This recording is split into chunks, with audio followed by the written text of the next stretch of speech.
యేసుక్రీస్తునామమున మీ అందరికీ నా వందనాలు. ఇదైన వాక్య నిమిత్తం అపోస్తలుల కార్యములు 22వ అధ్యాయం 3వ వచనం చదువుకుందాము.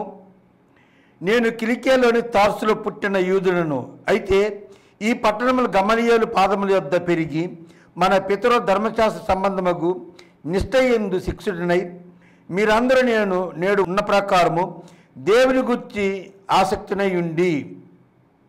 దేవునికి స్తోత్రం. హల్లెలూయా, హల్లెలూయా, హల్లెలూయా. మన ప్రభువును ప్రియరక్షకుడును మన కొరకు త్వరగా మేఘవాహనముల మీద లేదా మేఘములను తన పాదధూళిగా చేసుకొని రాబోతున్నటువంటి మహిమోన్నతుడైనటువంటి యేసుక్రీస్తు దివ్యనామంలో శాంతి టీవీలో అనుదినము ప్రసారమవుతున్నటువంటి ఆయన హెచ్చవలసి ఉన్నది, హీ మస్ట్ ఇంక్రీజ్ అనేటువంటి కార్యక్రమాన్ని చూస్తున్నటువంటి ఆత్మీయ బంధువులైన మీ అందరికీ నా హృదయపు లోతులో నుంచి ప్రత్యేకమైన వందనాలు తెలియజేస్తున్నాను. దేవుని స్తోత్రం. హల్లెలూయా. ఈ సమయంలో మన దేవుని వాక్యాన్ని వినడానికి దేవుడు మిమ్మల్ని తీసుకువచ్చాడు. బై మిస్టేక్ మీరు ఈ ఛానల్ ఆన్ చేయలేదు. There is God's plan. మన జీవితంలో దేవుని చిత్తం జరగాలి. పరలోకమందు దేవుని చిత్తం ఎలాగూ నెరవేరుచున్నదో, నో డౌట్ పరలోకంలో దేవుని చిత్తం మాత్రమే జరుగుతుంది.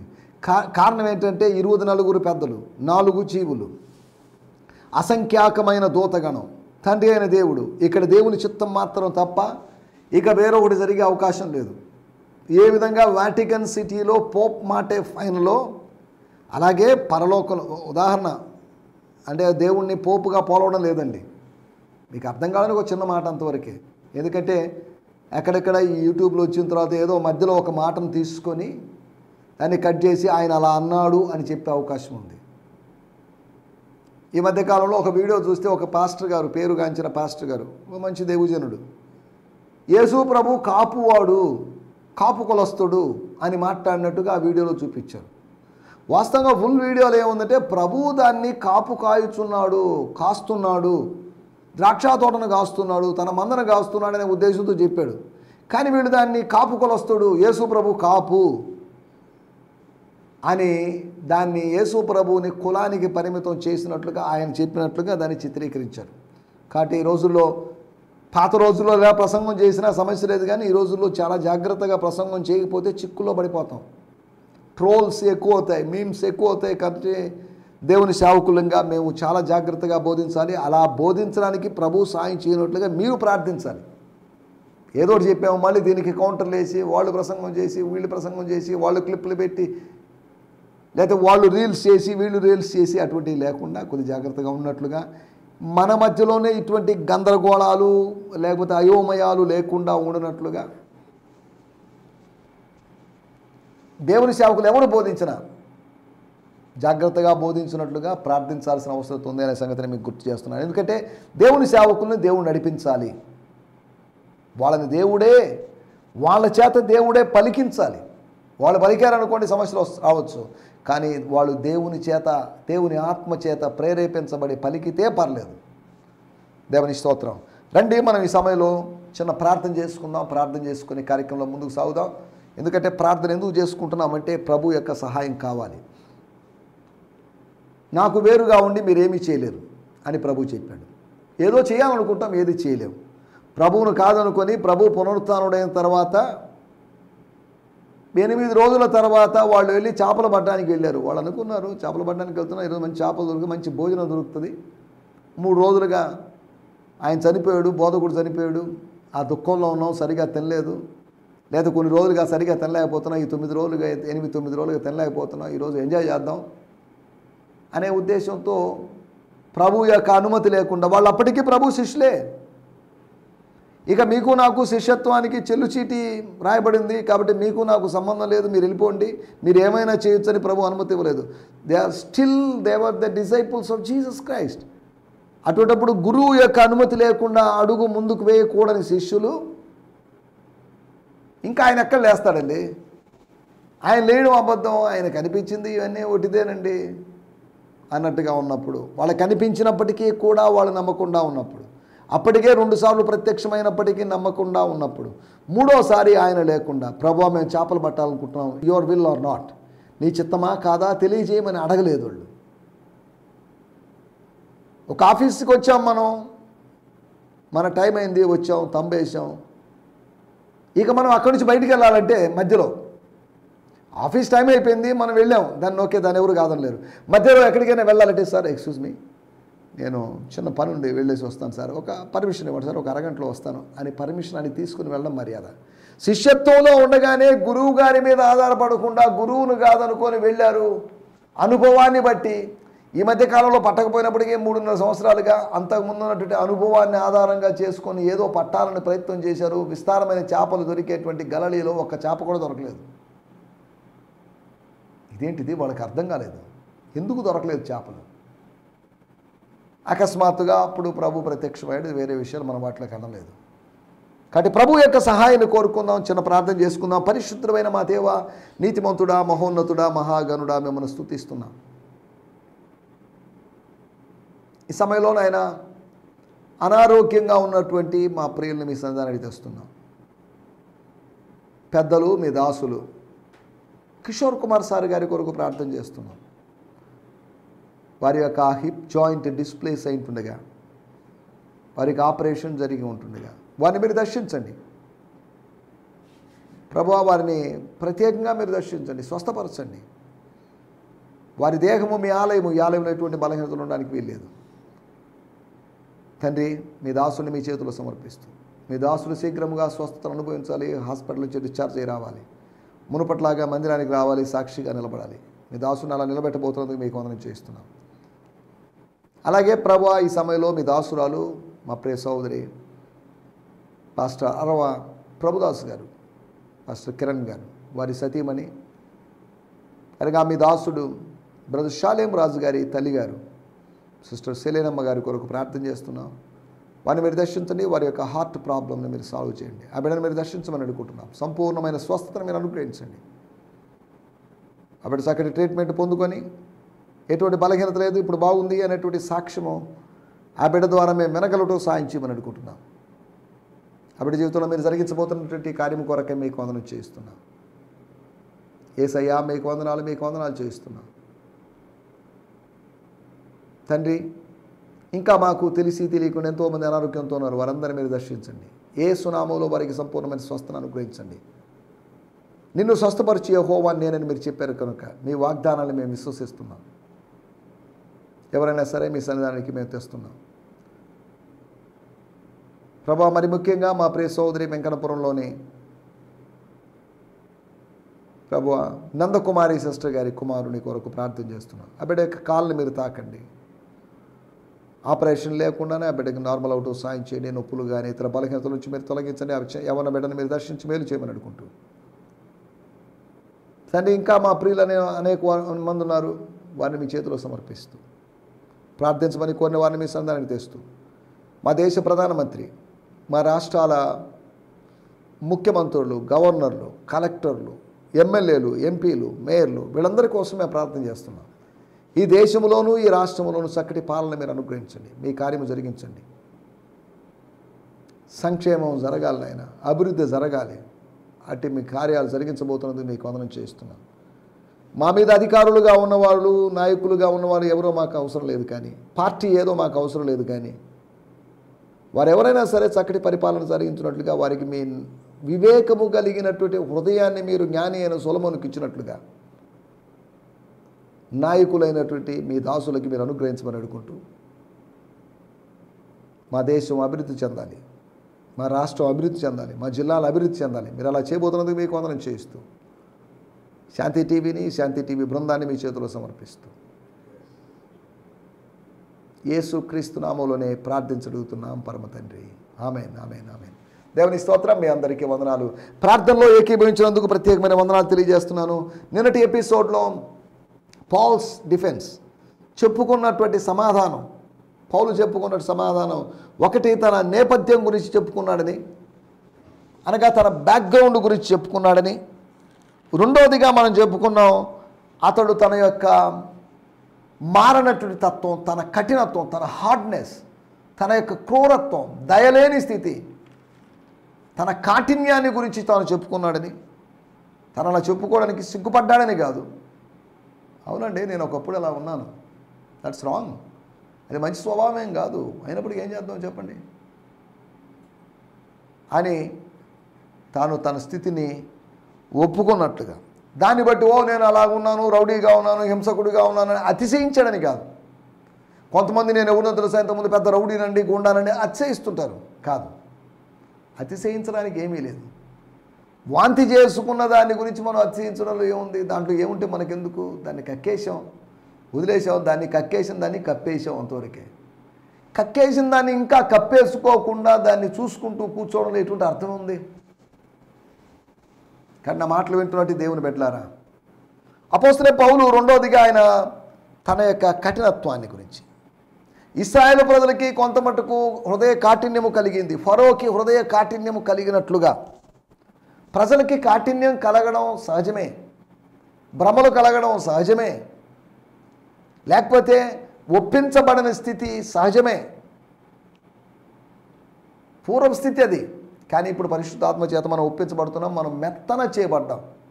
ఇంతకుముందు రాతి గుండె మనది, ఇప్పుడు రాతి గుండె కాదు, కరిగిపోయేటువంటి, మెత్తగా ఉడికిపోయేటువంటి, స్పందించేటువంటి మాంసపు హృదయం మనది. మూడవది, అతడు తన అనుభవం గురించి తెలిపాడు. దమస్కులో జరిగిన అనుభవం, దేవాలయంలో జరిగిన అనుభవం, తాను పడిపోయిన అనుభవం, అంతేకాకుండా ప్రభువును చూచిన అనుభవం. పడిపోయాడు, పడద్రోశాడు తనని ఎవరో, వాటి గురించి ఆయన చెప్పుకున్నాడు. నాలుగవది, తనకు కలిగినటువంటి తిరస్కారం గురించి. అంగీకరిస్తే ఆనందం మనకు కలుగుతుంది. నేను చెప్పిన ప్రసంగం బాగుందండి అంటే సంతోషపడతాను. ఏం బాగుందండి? అది అసలు ప్రసంగమేనా? అలాగైనా చేయడం ప్రసంగ శాస్త్ర నిబంధనల ప్రకారం ఉందా, హోమోలిటిక్స్ ప్రకారం ఉందా అని రకరకాల ప్రశ్నలు వేశారనుకోండి, బాధపడే అవకాశం ఉంది. అందుకని ప్రసంగం చేసినా ఓకే బాగుందండి, ఎస్ వెరీ గుడ్ అని అంటారే కానీ ఇక మరీ తప్పకపోతే విమర్శించాల్సి వస్తుంది తప్ప. నాలుగవదిగా తిరస్కారం గురించి. తిరస్కారాలు కలుగుతాయి. తిరస్కారాన్ని అనుభవించాడు యేసు. తన ఎదుట ఉన్నటువంటి ఆనందం కొరకు అవమానాన్ని అనుభవించాడు యేసు. ఐదవది, తన సేవా క్షేత్రం గురించి, తన సేవను గురించి, తన సేవా స్థలాన్ని గురించి తాను చెప్పాడు. నేను మీ దగ్గరికి వచ్చాను, ఈ యూదులతో మాట్లాడాను, సమాజ మందిరంలో మాట్లాడాను, దేవాలయంలో మాట్లాడాను, కానీ ఎక్కువగా దేవుడు నన్ను పంపించింది అన్యజనుల మధ్యలోకి. అది నా మినిస్ట్రీ. యేసునామము, క్రీస్తునామము ఎరుగున చోట్ల ప్రకటించడం, అది నా మినిస్ట్రీ, దానికోసం చేశానండి అని చెప్పాడు. ఈ విషయాల గురించి మనం నిన్న ఎపిసోడ్లో ఈ 5 విషయాల గురించి మాట్లాడుకోవడం జరిగింది. దేవుని స్తోత్రం, హల్లెలూయా. అనగా తాను చెప్పుకున్న సమాధానం. అలెగ్జాంద్రు చెప్పుకోవాలనుకున్నాడు, చెప్పుకోలేకపోయాడు. పౌలు చెప్పుకోవాలనుకున్నాడు, అతనికి అవకాశం దొరికింది. మనకు కూడా చెప్పుకునే అవకాశం మనకు దొరుకుతుంది. మనకు ఒక సమయం ఇస్తాడు. మిమ్మల్ని అధికారుల దగ్గరికి, రాజుల దగ్గరికి, సభల ఎదుటికి తీసుకొని వస్తారు. అప్పుడు ఏం చెప్పాలో మీరు ఆలోచించి టెన్షన్ పడాల్సిన అవసరం లేదు. మనం టెన్షన్ పడతాం, నిజమే, ఇంతమందిలో ఏం మాట్లాడతాం, మనం ఏం మాట్లాడితే దేన్ని తప్పు పడతారు, ఎలా చిక్కుల్లో పెడతారు, ఏ ప్రశ్న వేస్తారు, మనం తెలియని అయోమయ పరిస్థితిలో ఉంటాం. గత వారంలో నేను ఓ ప్రాంతానికి, ఢిల్లీ ప్రాంతానికి, మా సంఘంలో లేక యవన బిడ్డ ఆయన యొక్క అవసరం నిమిత్తం వెళ్ళడం జరిగింది. అక్కడ టెన్షన్, ఏం ప్రశ్న అడుగుతారో, ఆ ఇంటర్వ్యూలో ఏం ప్రశ్నలు అడుగుతారో, ఆ వీసా ఇంటర్వ్యూలో ఏం ప్రశ్నలు అడుగుతారో, వాళ్ళని ఏమడి మిమ్మల్ని ఏమడిగారు, ఇంతకుముందు వాళ్ళు ఏమడిగారు. కాబట్టి మనల్ని ఏం అడుగుతారో అని టెన్షన్ ఉంటుంది. అప్పుడు మీరు మాట్లాడాలో మీరు భయపడాల్సిన అవసరం లేదు. నా తండ్రి ఆత్మ మీలో ఉండి మాట్లాడిస్తాడు, మీరు కాదు మాట్లాడేది. వాక్యము ఏం చెప్పాలనే ఆలోచన, టెన్షన్లు మాకు ఉంటాయి, కానీ ఈ టెన్షన్ నుంచి విడిపించేది ప్రభువే. ఆయనను మాట్లాడువారు మీరు కాదన్నప్పుడు అసలు నేను ఎందుకు టెన్షన్ పడాలి? నేను ప్రసంగం చేశానా లేదా, నా ప్రసంగం బాగుందా లేదా నేను ఎందుకు అడగాలి? అది తప్పు కదా, అవివేకం కదా. నేను మాట్లాడినప్పుడు నేను ఆ మాట్లాడేటువంటి వక్త స్థానంలో కూర్చున్నాను, నిలబడ్డాను, అంతవరకే. మాట్లాడించింది ఆయన అన్నప్పుడు సకల ఘనత, మహిమ, ప్రభావంలో ఆయనకి రావాలి. నేను బాగా చెప్పాను కదా, బాగా చెప్తానండి, నేను వాళ్ళకన్నా బాగా చెప్తానండి, వీళ్ళకన్నా బాగా చెప్తానండి అని అతిశయించడంలో ఇటువంటి పోలికలు ఎటువంటి అర్థం లేదు. ఇది నిష్ప్రయోజనమైనది. ఏదో దేవుడు మాట్లాడాడు, దేవుని స్తోత్రం, అక్కడ వదిలేసేయండి ఆ విషయం. పొగడతలు ఎందుకండి? పొగిడేవాడు ప్రభువును పొగడండి, అతిశయించువాడు ప్రభువునందు అతిశయించాలంతవరకు ఎన్ని దేనికండి అని మాట్లాడేటువంటి స్థితిలో ఉండాలి.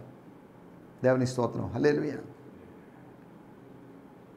ఈ సమయంలో మనం దేవుని వాక్యాన్ని ధ్యానించుకుందాం. మనం నిన్న ధ్యానించుకున్న వాక్యాలు మీకు గుర్తు చేశాను. ఈ దినము మొట్టమొదటిసారిగా ఎవరైనా ఈ కార్యక్రమం చూస్తున్నట్లయితే వారందరినీ ప్రేమపూర్వకంగా ఆహ్వానిస్తున్నాం. ఈ కార్యక్రమం ప్రతిరోజు చూడండి, ప్రతిరోజు ఉంటుంది. ఉదయం 8 నుంచి 8:30, సాయంకాలం 4 నుంచి 4:30, ఒక్క శనివారం 3:30 నుంచి 4 గంటల వరకు శాంతి టీవీలో 51వ ఛానల్లో మీరు దీన్ని చూడొచ్చు. శాంతి టీవీ నెల్లూరు అని యూట్యూబ్లో మీరు కొట్టి సెర్చ్ చేసి మీరు కనుగొని దీన్ని సబ్స్క్రైబ్ చేసుకోవచ్చు. నోటిఫికేషన్స్ మీకు వచ్చినట్లుగా మీరు బెల్ ఐకాన్ ప్రెస్ చేయండి. యూట్యూబ్ ద్వారా చూసేటప్పుడు శాంతి టీవీలో ఏ విధంగా టెలికాస్ట్ అవుతుందో అదే సమయంలో స్ట్రీమింగ్ ఇస్తారు. 8 గంటలకి దయచేసి మీకు నోటిఫికేషన్ వస్తుంది, మీరు ఖచ్చితంగా చూడండి. కాబట్టి అదే సమయంలో మీరు చూడొచ్చు. లేకపోతే ఎలాగో అప్లోడ్ అయ్యి ఉంటుంది కాబట్టి మీరు మీ ప్రయాణ సమయంలో, మీ ఖాళీ సమయంలో, సాయంత్రం పూట, రాత్రి సమయంలో, రాత్రి పడుకునేటప్పుడు ఎప్పుడో మీరు చూడొచ్చు. కార్యక్రమాన్ని వినండి. ఓ పలాని కార్యక్రమం కదా, పలాని చర్చి వాళ్ళది కదా, పలాని వ్యక్తిది కదా అని చూడకుండా, మనుషుల వాక్యమని భావించకుండా దేవుని వాక్యమని భావించి విని స్వీకరించాల్సిందిగా మిమ్మల్ని ప్రేమపూర్వకంగా కోరుతున్నాను. దేవునికి స్తోత్రం. హల్లెలూయా, హల్లెలూయా. రండి, ఈ సమయంలో కొద్దిసేపు మనకున్నది కొద్ది సమయం మాత్రమే, ఇంకొక 10 నిమిషాల సమయం, 10-11 నిమిషాల సమయంలో మనం కొన్ని విషయాలు నేర్చుకోవాలి, లేకపోతే తెలుసుకోవాలి. మన ధ్యానం నిమిత్తమై ఈరోజు అపోస్తుల కార్యములు 22వ అధ్యాయము 3వ వచనం, book of acts 22nd chapter words 3. నేను కిలికియాలోని తార్సులో పుట్టిన యూదుడను, అయితే ఈ పట్టణంలో గమలీయేలు పాదముల యొద్ద పెరిగి మన పితరుల ధర్మశాస్త్ర సంబంధముకు నిష్ఠయందు శిక్షితుడై మీరందరూ నేడు ఉన్న ప్రకారము దేవుని గురించి ఆసక్తుడై ఉండి. దేవుని స్తోత్రం. నేను చదువుతున్నాను 22వ అధ్యాయము 3వ వచనం. మొదటిగా fathers life New Testament. I am a Jew born in Tarsus of Cilicia, but brought up in this city at the feet of Gamaliel, instructed according to the strict manner of the law of our fathers, being jealous for God just as you all are today. వాడుక భాషలో కూడా మనం చదువుకుందాం. దానికి ముందుగా Brian Simmons గారి తర్జుమాలో నుంచి నేను చదువుతున్నాను 3వ వచనం. Then Paul said, I am a Jewish man who was born in Tarsus, a city in Turkey. A city in Turkey. Cilicia అంటే ఏషియా మైనర్లోని, ఆసియా ఖండంలోని ఒక భాగం కనుక a city of Turkey. Turkey అంటే Asia Minor. However, I grew up in the city and was properly trained in the Mosaic law and tutored by Rabbi Gamaliel according to our ancestral customs. I have been extremely passionate in my desire to please God, just as all you are today. చదువుకుందాం వాడుక భాషలో. పౌలు ఈ విధంగా చెప్పుకుంటూ పోయాడు, నేను యూదుని, కిలికియా దేశంలోని తార్సు అనే పట్టణంలో జన్మించాను, ఈ పట్టణంలో పెరిగాను. మన పూర్వులు అప్పగించిన ధర్మశాస్త్రంలో గమలీయేలు వద్ద సంపూర్ణంగా శిక్ష పొందాను. మీరు ఈనాడు దేవుని పట్ల ఎంత పద్ధతిని అనుసరించి మీ భక్తిని ప్రదర్శిస్తున్నారో అదే పద్ధతిలో నేను ప్రదర్శిస్తూ ఉండేవాడిని.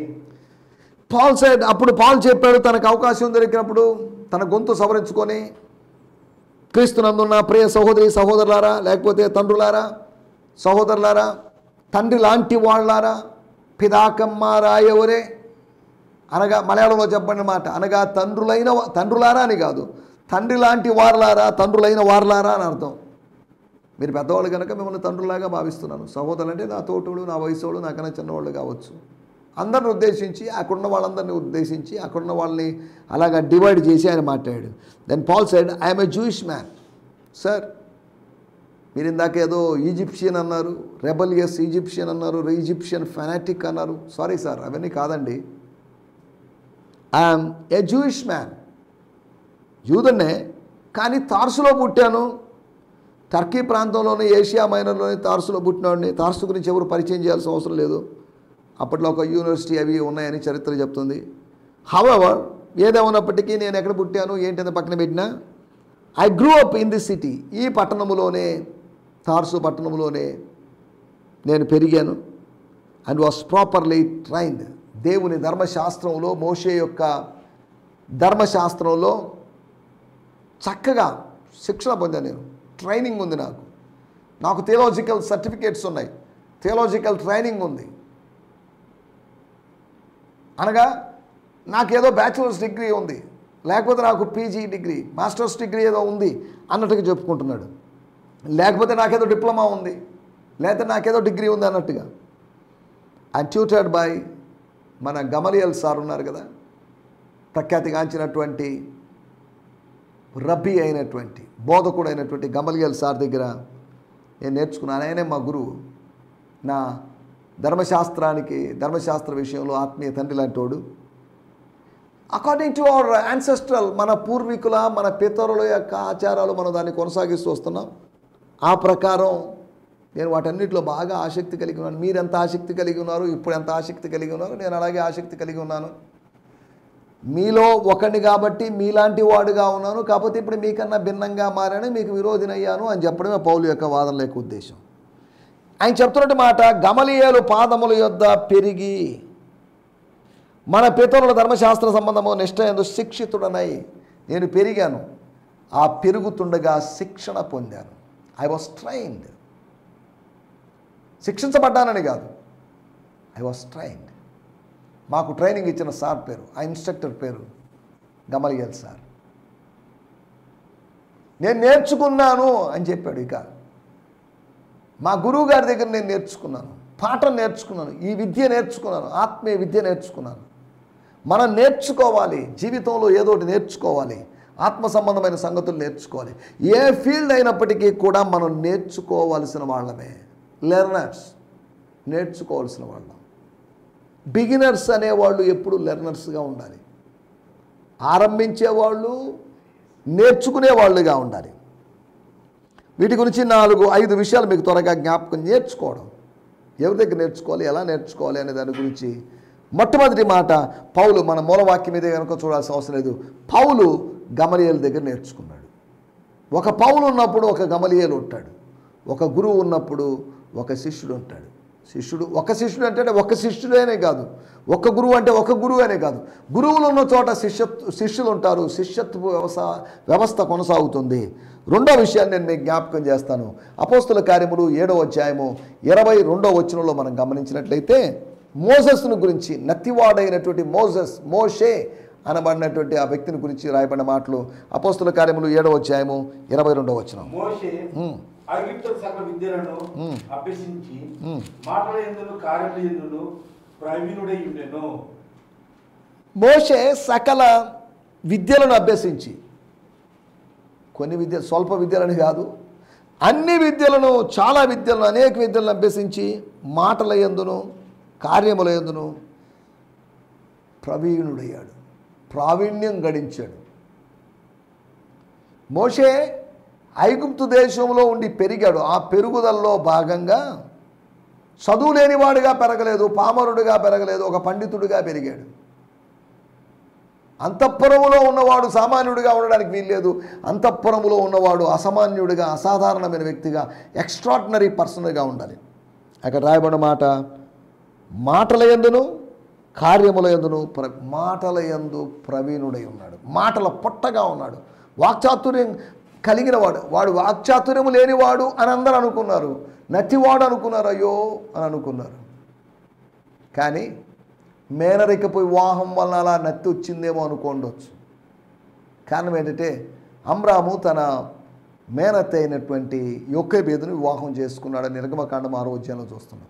మేనరికం వల్ల వచ్చిన డిజార్డర్. కానీ మోషేలో ఉన్న నత్తి చివరి వరకు ఉందని లేదు. అతడు మాటల యందు ప్రవీణుడై ఉన్నాడు అని రాయబడింది. ఆరంభ దినాల్లో నత్తివాడుగా ఉన్నప్పటికీ, లేకపోతే తర్వాత ఫరో అంతఃపురానికి వెళ్ళినప్పుడు టెంపరరీ స్టామరింగ్ నేచర్ కలిగిందేమో అంతవరకే, కానీ తాత్కాలికమైన నత్తే తప్ప శాశ్వతమైన నత్తి అతనికి లేదు అని మనం అర్థం చేసుకోవాలి. రెండోది, మోషే నేర్చుకున్నాడు, అంతఃపురంలో నేర్చుకున్నాడు. మూడో విషయాన్ని నేను మీకు జ్ఞాపకం చేస్తాను. అపోస్తుల కార్యములు 18వ అధ్యాయము 24వ వచనం.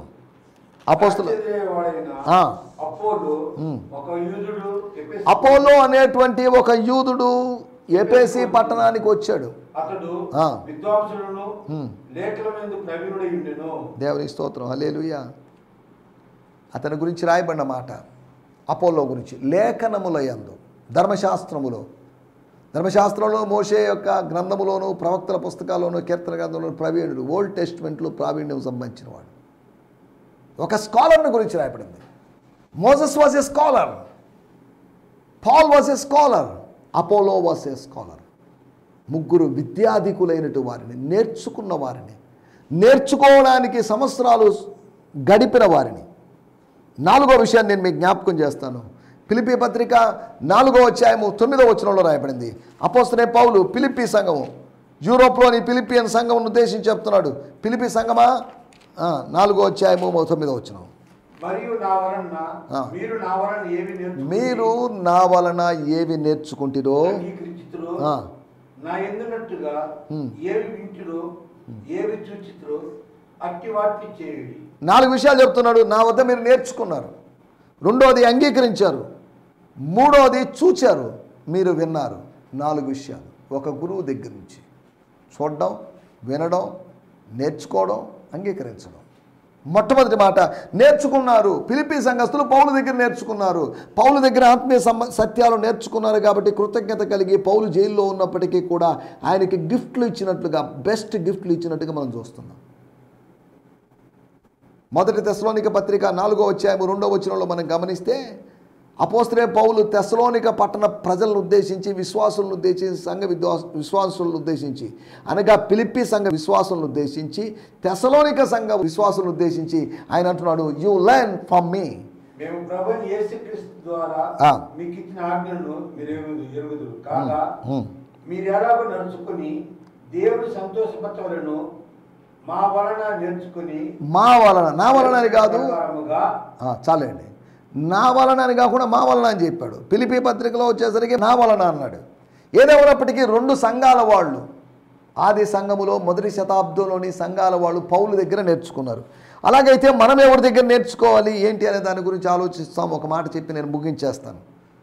ఇప్పుడు పౌలు దగ్గర మనం నేర్చుకోలేము, లేక గమలీయేలు దగ్గర మనం నేర్చుకోలేము, అంతఃపురంలో మనం నేర్చుకోలేము, అపోలోలాగా ఎక్కడో విశ్వవిద్యాలయంలో మనం నేర్చుకోలేము, లేకపోతే పౌలు లేడు కాబట్టి మనం ఫిలిప్పీ సంఘస్థుల్లాగా లేకపోతే తెస్సలోనిక సంఘస్థుల్లాగా నేర్చుకోవాలి. మనం ఎవరి దగ్గర నేర్చుకోగలం? మత్తయి సువార్త 11వ అధ్యాయం 29వ వచనం. నేను సాత్వికుడను, దీన మనసు గలవాడును కనుక మీ మీద నా కాడి ఎత్తుకొని నా యొద్దనే. యేసు దగ్గర మనందరం నేర్చుకోవాలి. యేసు అనేటువంటి పరమ గురువు దగ్గర మనం నేర్చుకోవాలి. అలా నేర్చుకుంటూ ముందుకు సాగడానికి ప్రభు మనందరికీ సహాయం చేయనుగాక. ఆమేన్. హల్లెలూయా. హల్లెలూయా. ఈ సందేశము మీకు ఆశీర్వాదకరంగా ఉందని నమ్ముచున్నాము. ప్రార్థనా అవసరతల కొరకు మమ్మల్ని సంప్రదించవలసిన మా చిరునామా గిద్యోన్ మిషన్ చర్చ్, 6వ వీధి, శాంతినగర్, నెల్లూరు 4, ఆంధ్రప్రదేశ్. పిన్ 524004. మా ఫోన్ నంబర్లు 7036443613 మరి ఒక నంబర్ 9392293010. మా ఈమెయిల్ ఐడి gfihmi2015@gmail.com. దేవుడు మిమ్మును ఆశీర్వదించునుగాక. ఆమేన్.